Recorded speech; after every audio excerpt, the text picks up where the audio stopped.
Hi guys, PJ here. Today we'll be fitting a dash cam, an X-based one, to a 2011 Hyundai ix35. Now we're going to be running this straight to the fuse box. This particular camera is having a 32GB memory card installed, although to be honest, because they loop over it doesn't really matter what size you have. And we have the optional hardwired wiring kit. Very handy thing to have because they come with a little fuse spur so that you don't have to do any soldering or anything like that. All you have to do is unplug a fuse that's on an accessory circuit, plug this in and plug your original fuse back in it. That will supply you power. I'll show you how to do that shortly. The camera itself is going to be basically run to here, so it's going to be popping down here, sitting here. The cable's going to be tucked up under the headlining all the way along and also down the side of the pillar watching the airbag. Coming down here, we're going to remove this side panel off the dashboard, which I'll show you how to do shortly, and down into your fuse box on one of these vehicles is just there, under there, look, there we go. So what I'll do, I'll proceed along a bit and show you each step along the way. Very simple thing to do, should be able to do it in under an hour. So first things first, we've unpacked our accessory wiring box. In the box you get a little filter to wrap round the main power cable with a black one here. I'll show you how to do that in a moment. And you get two fuse spurs. Okay, now the ix35 uses mini blade fuses, which is these ones here. This is the larger one for other vehicles and old cars. This one can be thrown away, not needed at all.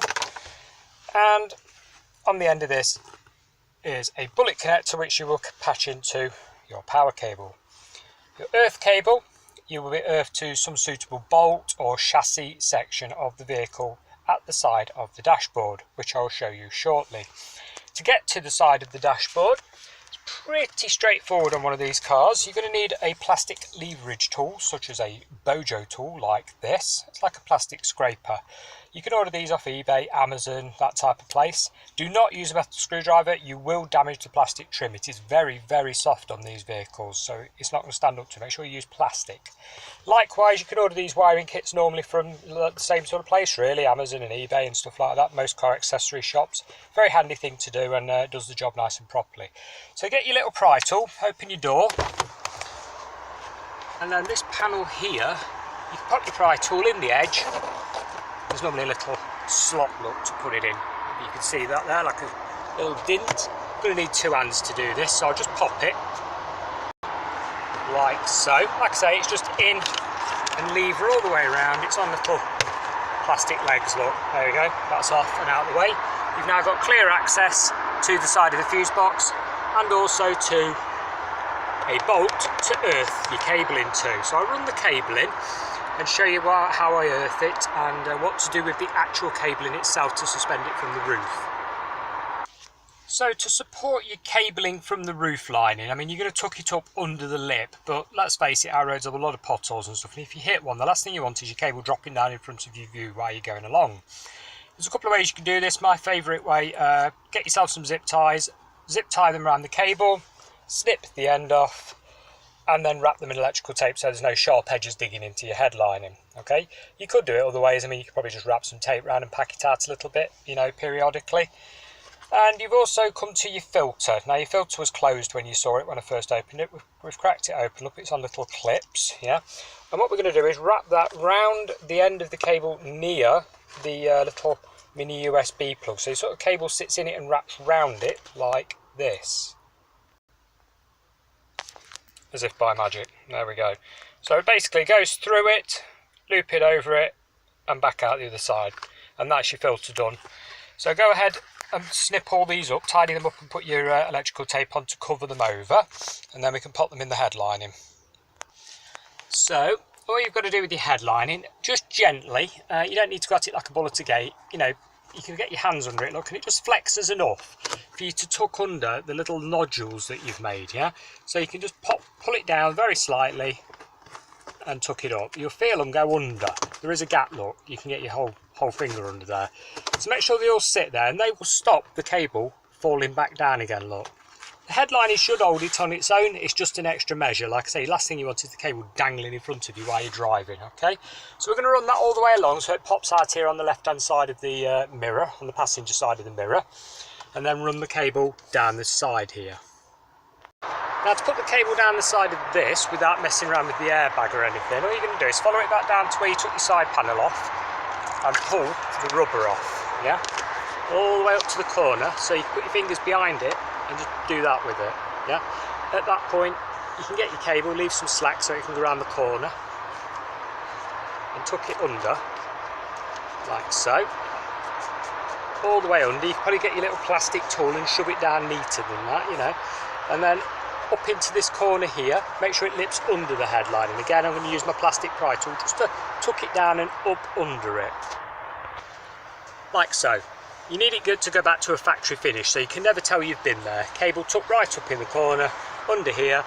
Tap your rubber trim on as you go back down here. And the next thing we're going to do when we get down here is take this bolt out just there. Now that's probably a 12mm knowing this brand of car, so we'll take that out now and earth the earth cable to it. Now just as a tip, because the bolt's in a funny place to get to, stick yourself some electrical tape over the end of your socket and shove your socket over it. It is a 12mm. That will then hold the bolts in the end of the socket and stop it dropping on the floor. It's an old trick, but it does work, so you know, you might want to do that, save yourself rummaging around looking for the bolt should it drop behind the dashboard.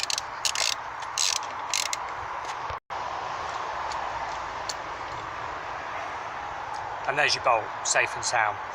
Right, now then, your bolt can be used as the earth. The earthing cable comes with a little spade connector on. Now you can just shove that underneath something and yes, it will probably do the job, but I found that they can work loose or can snap. So what I tend to do is snip them off, get yourself a proper ring terminal like so, crimp that on the end of the cable, put a washer on the bolt, then the earthing cable, then another washer, and you're free to put it back in. If you don't use the washers, when you tighten the bolt up, it's going to spin the ring terminal round and round, which obviously you don't really want to do. You don't want to be pulling on it. So I'll assemble it all together and show you what I mean when I've done it. And there we go. There's our earth cable. And it's behind a washer, another washer. So it's washer, earth cable ring, washer. Bolt back in. Tidy up your cabling, your excess spare stuff. You can tuck that safely out the way now, like so it's not going to catch on anything, along with a little box. Don't need that either. So your last cable to connect is your power wire. We're going to thread that through the side here, there we go, so we can actually get to it down here where the fuse box is, like so. Now we're going to test to see which fuse is ignition switched. Now for this bit you're either going to need a multimeter or maybe one of them little screwdrivers with a light in the end of it. Stick your multimeter on 12 volts, there we go, showing 0. And you're aiming for a fuse that's showing 0 voltage. Now I've done a lot of these before and I know most of the top row on this particular car is an ignition switched. So if we go for that one, stab the top of it there just onto the metal terminal, look down, we're on 0 volts. If we put the ignition on, that fuse will go live and it will show 12.5 volts. That is a perfect fuse to use. It's an accessory circuit, it's not critical, it's not airbag or ABS or anything like that. So on this particular car, that will do the job fine. Now I must stress, depending on year and model, the fuse boxes can vary. So you are going to have to test your own fuses. I'm using this particular one, like I say, but yours could well be different. So what we're going to do now is get some long nose pliers and just pull that fuse out. Like so. So we've removed the fuse. Now don't forget where you've removed it from, pretty obvious thing to state that people do. Now you'll notice the fuse we've removed is a microblade one, like so. So you're going to need a spare, in this particular case 10 amp to replace this, because this is a 10 amp. You're going to need to replace whatever corresponding one you've taken out. You're going to need a mini blade fuse. Now this mini blade fuse that you've got will go in the end of your fuse spur in there, like so. So it's doubled up. So the original fuse there will run the original circuit and the little 3 amp on the end runs your camera. You then go ahead and plug this in where it came out from, which is up at the top there. There we go, plugs in, and that's supplying the power now to your camera.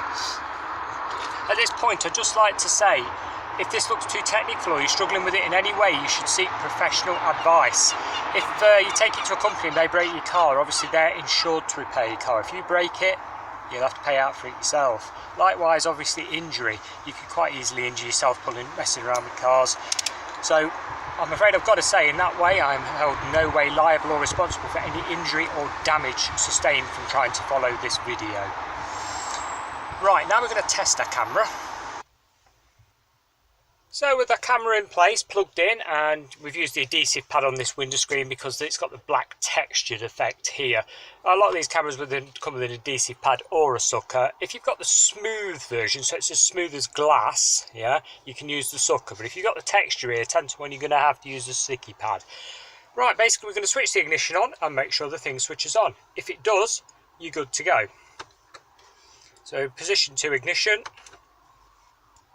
Should have a little light up here. There we go. So there we go. We are now on and working as expected. You've got a little zigzag there in the power showing that it's charging. Switch off and off we go. And that is how you fit a dash cam in an ix35. If you've got any questions at all, please drop them in the comments below, and thank you very much for watching. Bye for now.